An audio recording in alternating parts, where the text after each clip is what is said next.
The matter is going to start in 5 seconds. Start. Mr. Chairman and members of Commission, on behalf of the Government of India, I welcome you to this country and to this place.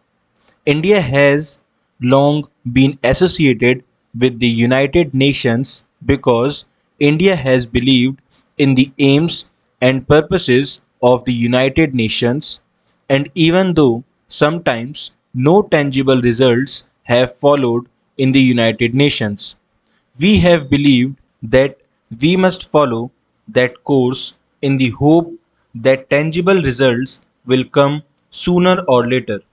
We have taken part in your various commissions because we have felt that, quite apart from the political aspect of the United Nations, the economic aspect is at least as important, if not more important. Indeed, we cannot consider the one without the other.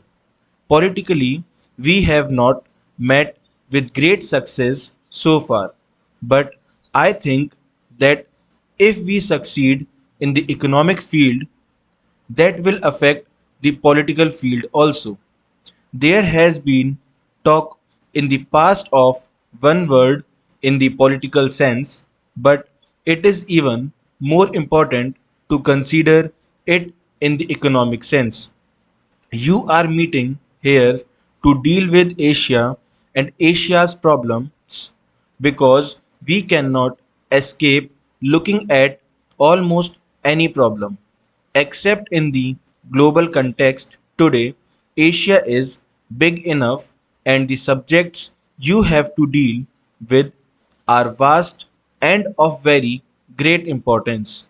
The Governor of Madras referred to the numerous papers and memoranda that you have before you, and I feel rather overwhelmed whether I look at all these files and papers and when I see all these experts, because I can only speak as a layman. But while experts are quite inevitable in the modern world, sometimes I have a feeling that they become very impersonal and look at problems as if they were mathematical and algebraic formula.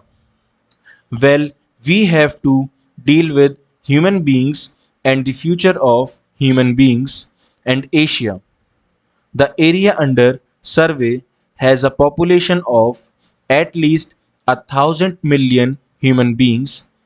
In India, including Pakistan, there are 40% of those 1,000 millions, that is 400 millions, and we have to deal with these vast numbers, practically half the world's population.